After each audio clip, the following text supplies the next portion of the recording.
everyone. It's my pleasure to attend and host this webinar about phenotyping migraine aura, a complex common disorder.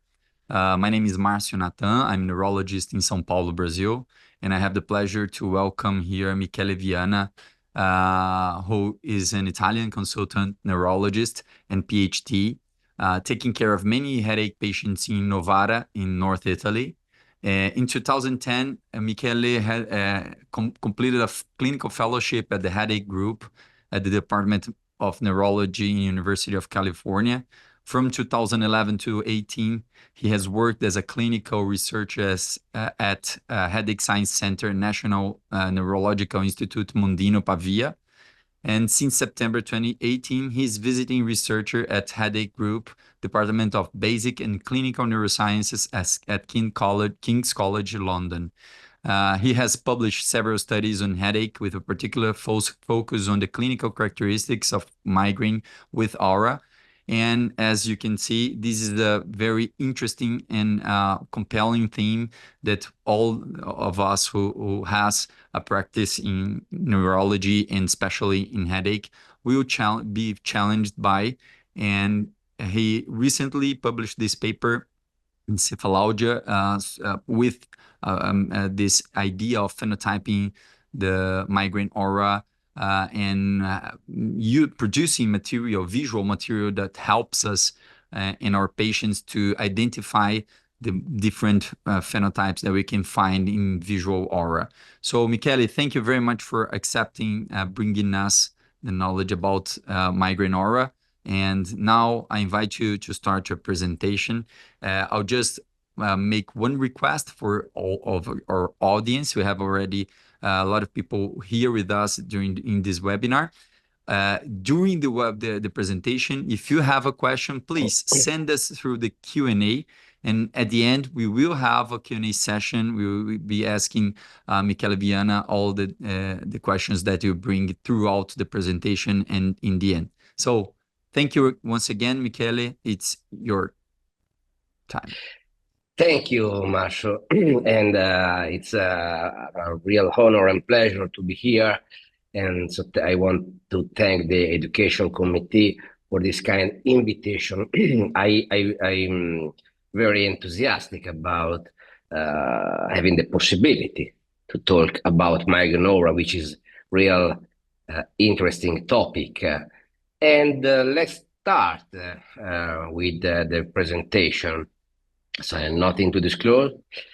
And the key points here, it's I will report the detailed clinical aspect of migraine aura phenotype because, and it's important to know that so far there is not any standardization for its description, which is very important for research and everyday clinical practice. And so I will also show unpublished data here. So we will have a lot also to discuss later on. Migraine aura phenotype, we are talking about the typical form because there are, as you know, also the hemiplegic migraine aura and the brainstem migraine aura, which has very, very rare condition. And so I would like to focus on the most typical one. And so what is made of the typical form? It's made of 3 symptoms, but with hundreds of phases. Why? Because each symptoms can have different phenotype, different features. They can group among them in different combinations. And also the temporal, with respect to temporal aspect, there is a wide variability of presentation. So let's start with the frequency of aura symptoms. And you can see here, this is a Venn diagram from a study that I published in 2017, where we described more than 200 of auras. And you can see that the visual symptoms occur in 98% of auras, the sensory symptom is in 32% of auras, and the dysphasic symptoms in 11% of auras. The very interesting thing is that in 61% of auras, we have just visual symptoms. So in most of cases, aura is visual. In almost the remaining auras attacks, we have visual symptom plus sensory and or dysphasic symptoms. And just in a very small percent, like 1-2% of the attacks, there is just sensory and or dysphasic symptoms. So here the take-home message is that if we see migraine aura without visual symptoms, there is something that should be so we need to take care of these patients and be very careful in taking history and also be warned about that the manifestation, the clinical manifestation can be also due to other neurological condition. Temporal aspects. So it's important that I let you know that the data that I'm showing you came from a prospective diary-aided study. And these are the publication, but here I wanted to show the diary that I created and we used, where for every symptoms, the patient had to write down the time of onset and the end time. So we're looking at the watch and writing the exact time for every symptoms. This allowed us to perform some very detailed analysis. For example, here is first aspect of the time aspects, which are the sequences of symptoms, because symptoms can cluster in different ways. And here you can see on the left side auras with 2 symptoms, and on the right side auras with 3 symptoms.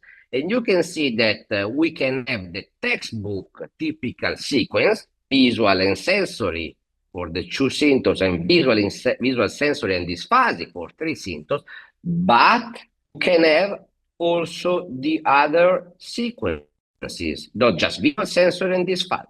And also, and as you know, we have reported the frequency of occurrence of these scenarios. Another aspect about the time relationship is the scenario that we can have when we have 2 symptoms. Okay, so on the top we have the first symptoms, and on the bottom 4 scenarios of the possible time relationship between these 2 symptoms. And we can have the second symptoms that actually start together simultaneously with the first symptoms. The second start during the first. The second start when the first symptoms stop. And the 4 scenarios when the second start after a free interval of time after the first. So also the development. So this is another temporal aspect, the development. As you know, we know since many years that the symptoms typically has a gradual progress. Symptoms, the disturbances gradually moves in the visual symptoms, but it's not just a movement, but it's also a change of dimension and shape. And with respect sensory much like as it represented here in the image. Also, this is another historical image. Duration, this is a very important aspect. I cite here the classification. It's not a critic. What I want to do it just to let you know how things are. The criteria notes, but also more specifically, the description says that the duration of each symptom is no longer than 1 hour. Let's see what our data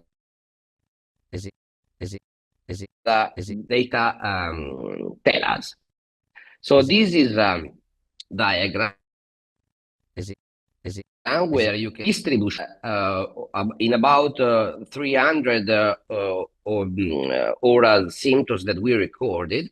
And as you see, the median duration is 30 minutes, so it's very typical, and our clinical experience agrees with this diagram. There is also interesting that the interquantile range is between 20 and 45 minutes.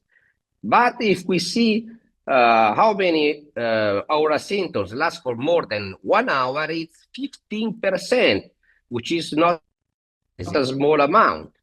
But I ask myself, which is the line, the cutoff line that separate the 95% to 5% of the duration of our symptom? It's 4 hours. So this could be an interesting cutoff. That this is of course this is a proposal, but we can say of course that 95% of visual of oral disturbances is less than 4 hours. So, which in the past there was this definition prolonged hours, which included that was hours that included at least one symptoms for more than 1 hour. It's just a discrete data. So how it's frequent? When 17% of hours of more than 200 hours were prolonged, so with at least one symptoms lasting for more than 1 hour, and 1/4 of our patients had some prolonged hours. Half of them just prolonged hours out of 3 consecutive hours that they recorded, because they recorded 3 consecutive hours each patient, and the other 15% of cases, some prolonged hours and some non-prolonged hours. The feature of our symptoms, I think the most important the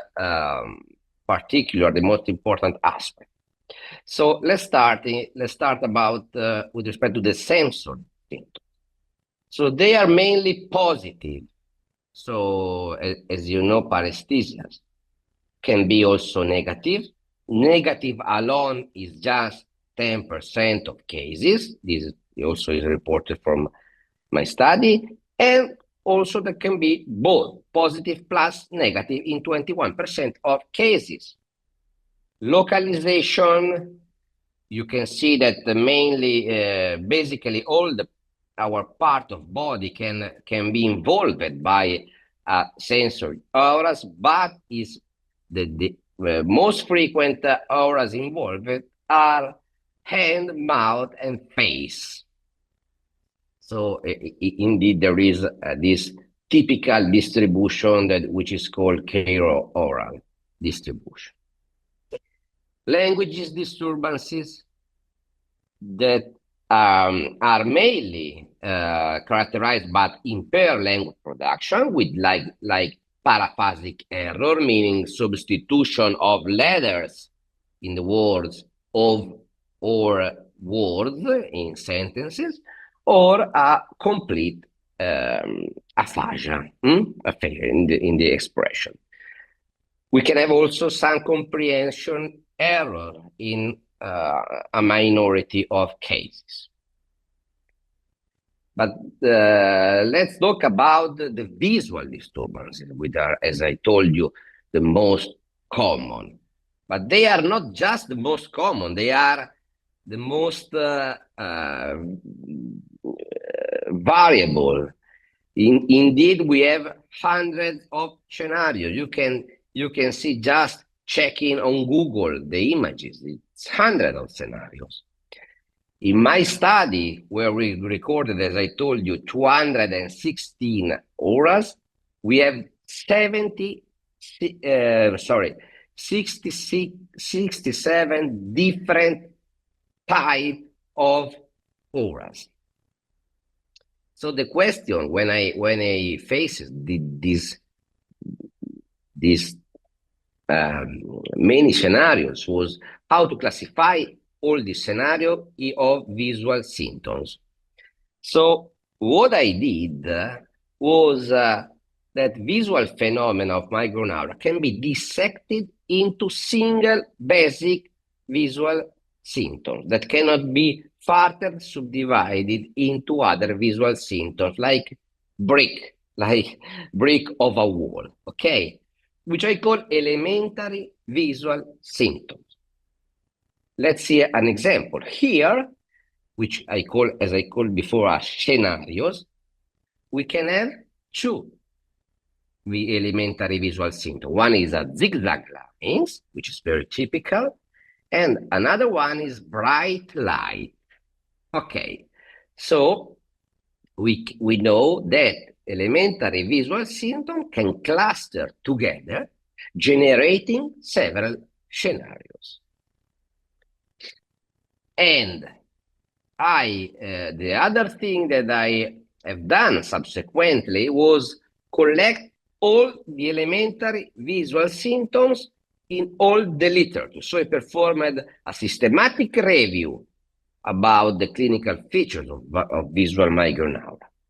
And in this systematic review, I created a table, a list of all the elementary visual symptoms, the basic visual disturbances of migraine aura. And the list included 25 different elementary visual symptoms. If you go to the paper, you will find this list with the name and the description. So, as I told you again, because it's very important, each elementary visual symptoms can cluster with other ones. For example, here we have 3 visual symptoms together. This was taken from a table of my study published in 2017. And for example, here we have 4 different elementary visual symptoms together.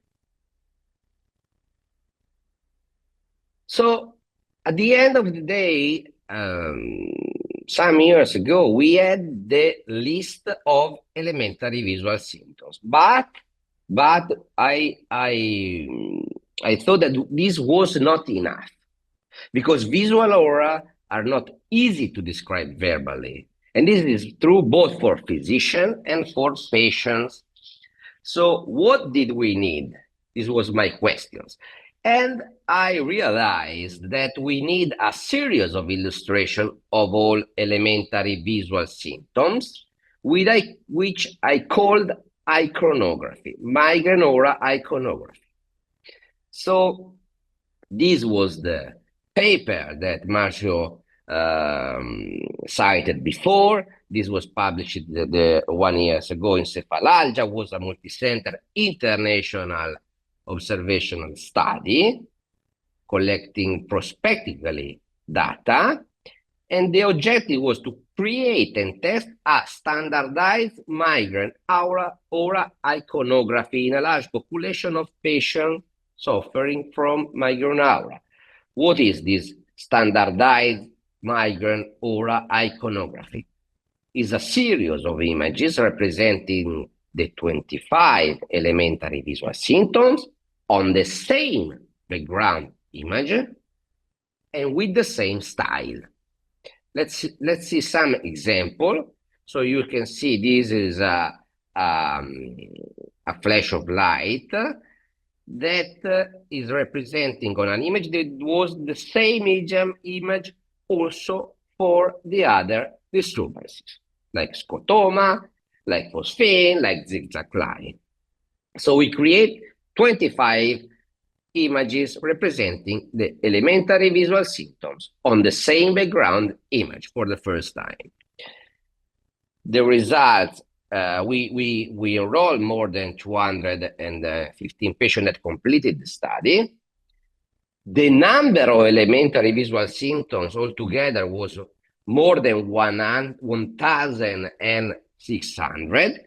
And the interesting thing is that 80% of these visual symptoms were identified through our images.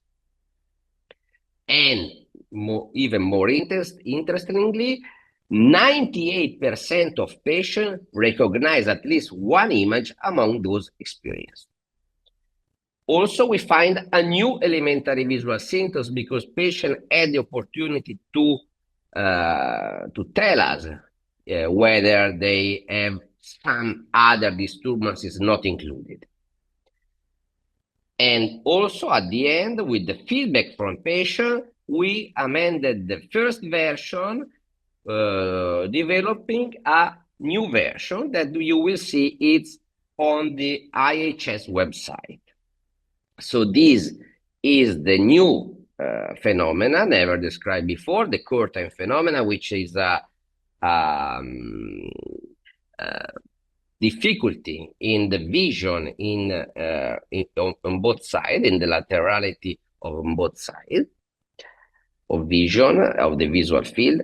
And here you can see the new version of the standardized migraine aura iconography with all the images that are 26 now, with the new one, and which is available on the International Headache Society website, which I encourage you to download. Now I will show you. It's very easy to see, to find it. And you can see you can download in different shape, and you can print it out and to show patient, because this is very useful. We will talk about that. You have here the QR code to also to go to this page directly. So you can print it out, but you can also use your screen of your computer to show patient the images. And so at the end of the day, what do you have? A tool that instead of trying to describe verbally 26 different elementary visual symptoms or the multiple scenarios that they can generate, you have just to show the visual aura table to patients. And also it's very fast for them to detect which visual disturbances they have. Of course, you can talk to them, you can discuss with them. Of course, this is not a diagnostic tool because the disturbances need to respect the duration and other clinical criteria that everybody knows, but it's very useful to go directly to the visual disturbances that can happen during a migraine aura. Just a small note, with respect to this table, some visual disturbances have been represented in all the visual field for explanatory reason, although they typically involve just a part of it. But of course, this is some pragmatic issue that we have. So I'm very happy that IHS endorses the use of this tool to accurately describe the visual aura disturbances, both in clinical and research setting. So, what are the most common elementary visual symptoms? Most common, and also you can see the frequency of occurrence in a lifetime span. It's blurry vision, bright light, small bright dots, single scotoma, multiple scotoma, and zigzag line. I didn't want to show you every single visual disturbances here because I really encourage you to download the visual aura table. But here I have represented the most common visual disturbance. And also the prevalence of attack of it's interesting to know that 83% of the auras that we that I recorded in a previous study, so this was the prospective studies, 83% of these auras have at least one of the following: flashes, blurry vision, scotoma, zigzag line, and spin. So if you want to start asking about the visual disturbances of the auras of a patient, these are the first one to ask. So let me talk about a little bit about blurry vision, because this is one of the most common visual symptoms reported also in other studies, not just in my studies. Yet not all headache experts agree that this is one of our symptoms, as they says that can have other origins. But obviously, we have to consider as a visual symptoms of migraine aura when it has typical feature of migraine aura symptoms, because for sure, what does it mean? That if blurry vision, for example, lasts for a few seconds, is not aura, okay? It's not aura. Or lasts for hours during a very intense migraine attack. So this is not aura. But I have that data from my prospective diary study, where blurry vision was frequently associated with other typical aura symptoms, was located just in a part of the visual field, which is very typical also for aura, and not for other manifestation, like the increase of lacrimation, that somebody think that this is a peripheral symptoms, but it's not. Also the spreading, it moves change of dimension in the visual field, and also the duration was typical.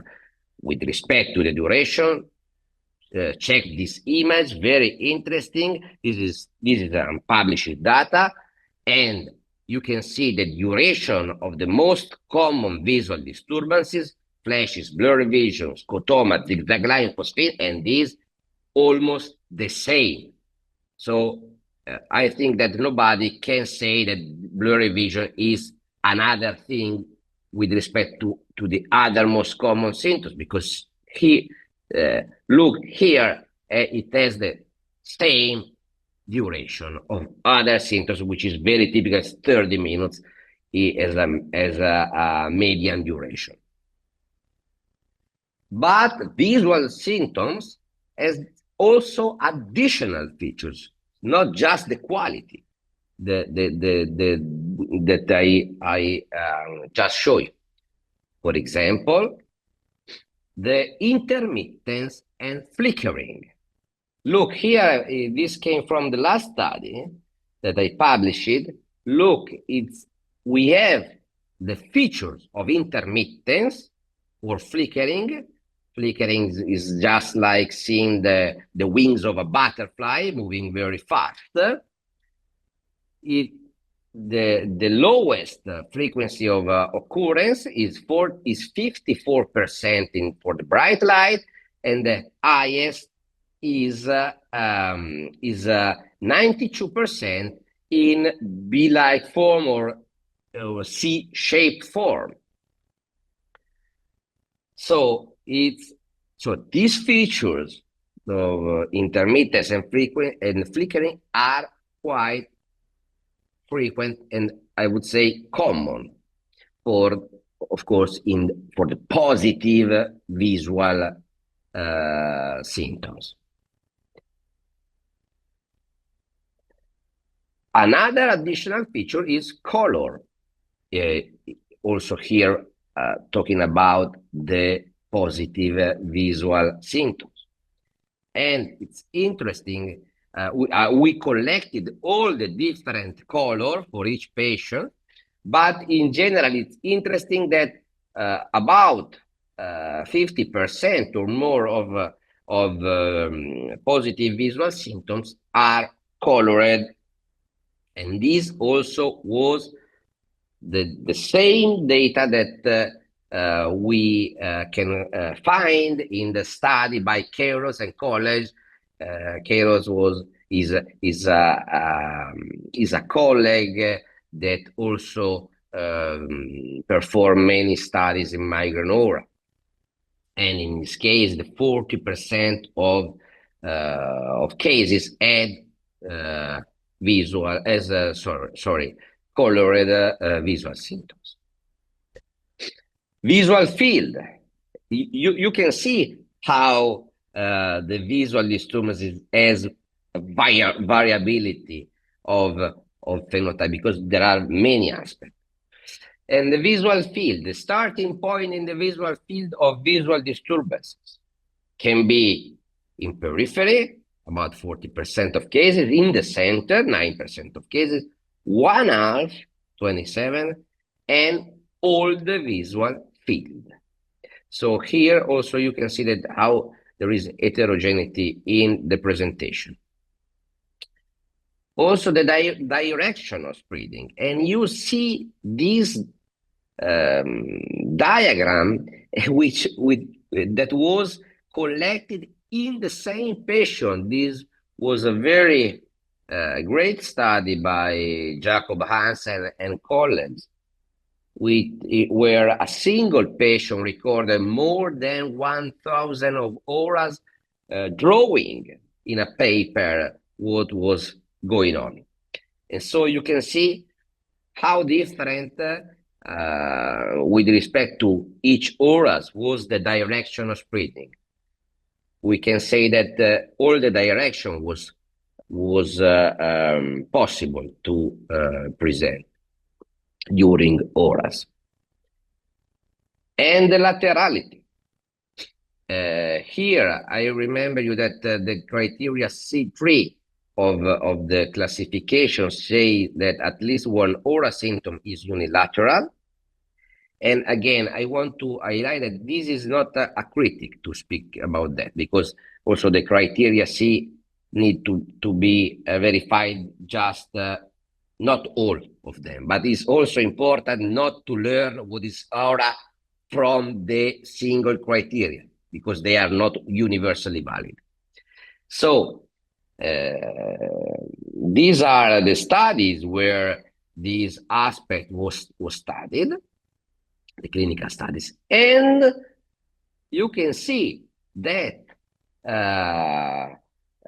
the visual disturbances were on both sides of vision in about half of attacks, of cases. Both sides of vision, it's meaning that the visual disturbances cross the midline, okay? And this is an interesting data, and you should be aware of that. Another thing with respect to the criteria C that I just cited before, where it says that at least one aura symptom is positive. These came also from unpublished data, and I check in my study. I see that 21% of auras did not include any positive visual and or sensory symptoms. So again, this is not a critic to the classification, but it's important that you know that this thing can happen.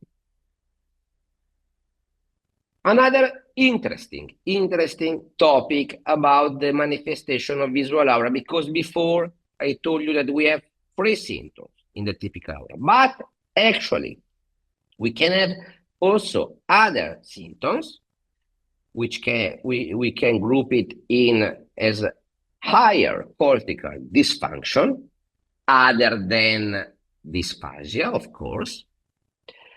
About what I with Igor Petrusik and another colleague, we did a review, and we can see, but the problem, I just tell you now that the problem is that these symptoms are quite rare. We don't know exactly the prevalence of them because there are no studies performed with a proper methodology to assess the real prevalence of them. So let's see the groups. We have 3 groups of these higher cortical dysfunction. The first one is visual. For example, we can have prosopagnosia, is the difficulty in recognizing faces, visual agnosia, and other less frequent. We can have also the somatosensory group, for example, symptoms like manual dyspraxia, neglecting and syndrome, or memory groups like deja vu phenomenon and retrograde or anterograde amnesia. And as I told you before, we don't have data on prevalence because there are few studies with the methodological limitation, a little number of patients in particular. Expert opinion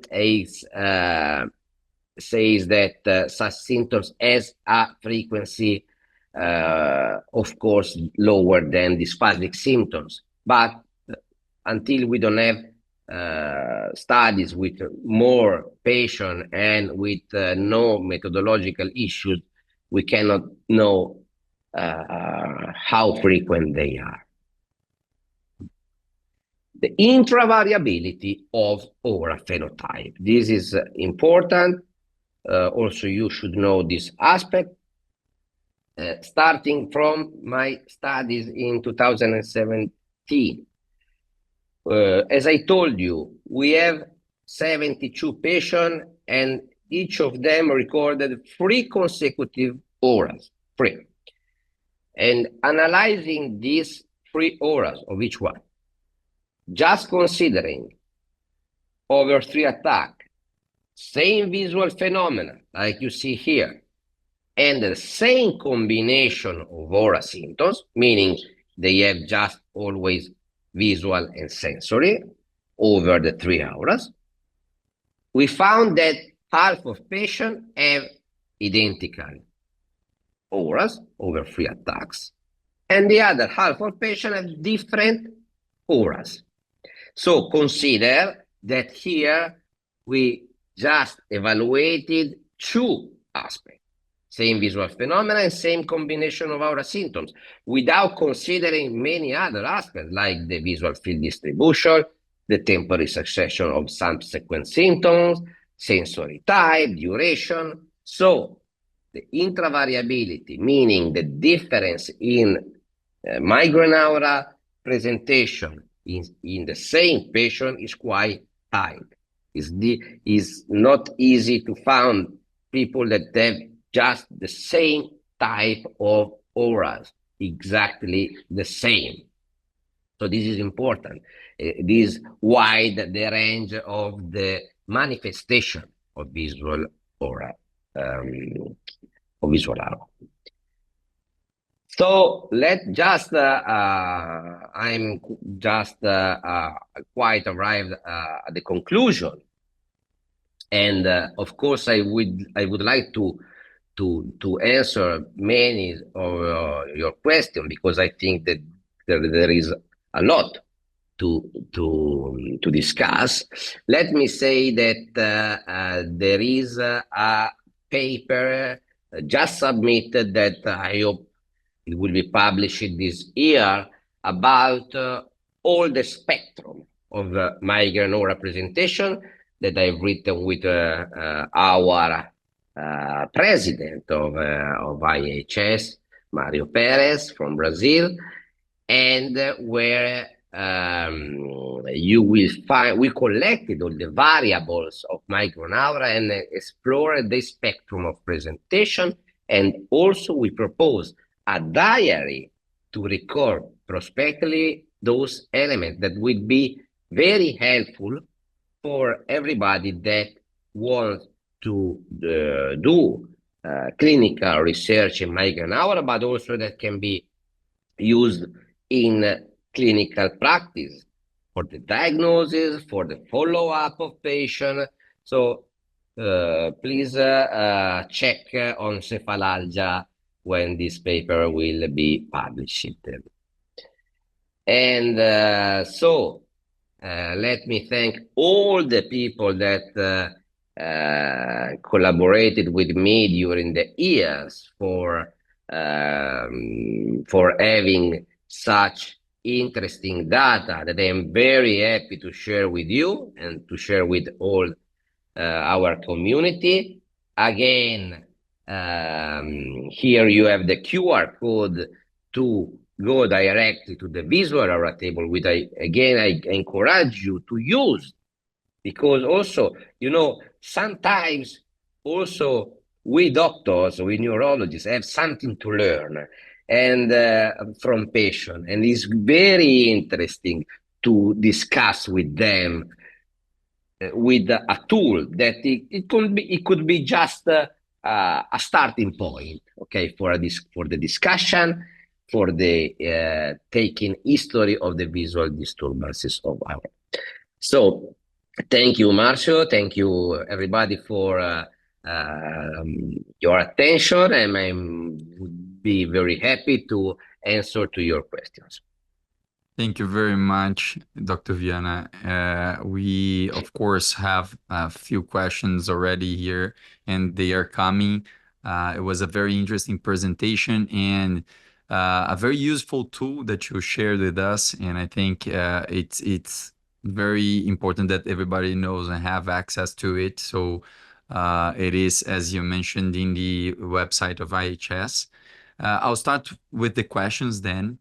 The first one comes from Pinar Gelener. So I already ask you forgiveness if I mention the names here not in the correct way. So Pinar, thanks for the great speech and asks, can you say something about aura in patients with pure cluster headache? Actually not. This is an aspect I would like to study, but I mean, I don't want you to report what is already now in literature, but here everything here is a matter of the methodology. Okay, so it would be my interest to perform with the new aura diary that I create studies in cluster headache. Until then, I cannot say anything specifically, because I was astonished when I performed the first prospective study with the diary in the history of migraine aura. So, and in this study, we get very, very interesting data. So the only thing that we can say is the results from studies with a proper methodology, with this perspective, with a diary to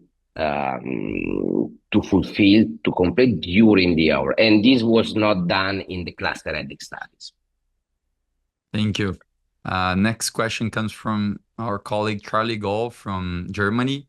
Yeah, he says, I have a problem with identifying blurred vision as aura, as you mentioned too. If it lasts for 4 hours, for example, what might be the origin of the symptom then? I think he mentions the pathophysiology of it, right? If it lasts 4 hours, is it still cortical spreading depression or? I mean, the data that, for example, aura symptoms last between 1 and 4 hours. This was generically to all the visual disturbances, was not just in blurry vision. I show you a slide in which the duration of blurry vision was exactly as the other visual disturbances. The most 5 common visual disturbances, they have exactly the same duration. So, and so this is the first point about the origin of these visual disturbances, apart from the duration.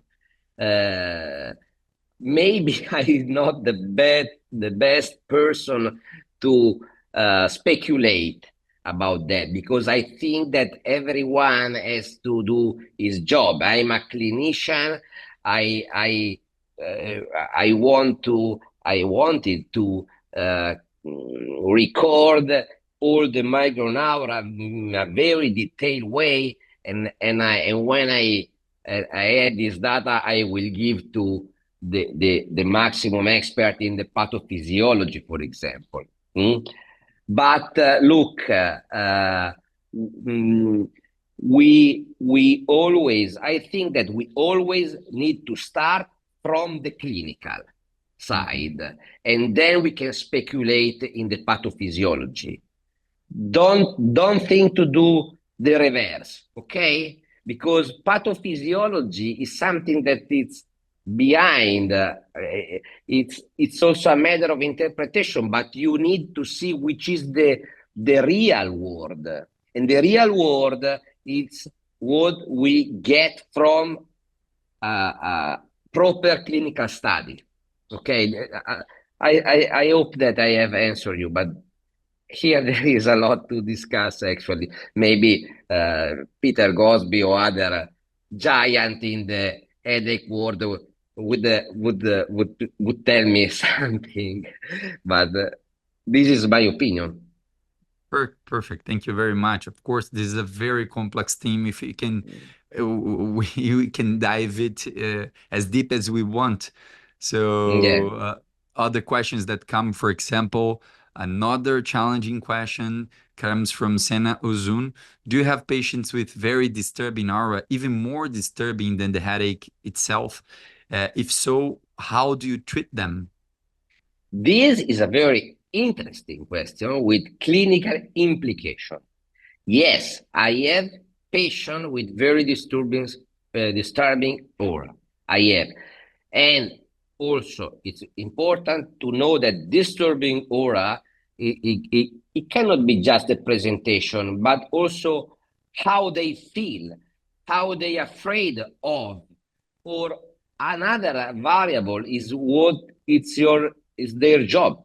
If they are a driver of a truck, it's a problem because they have to stop until the auras end. Or if you think a pilot of an airplane, should be terrible. So this patient, even they have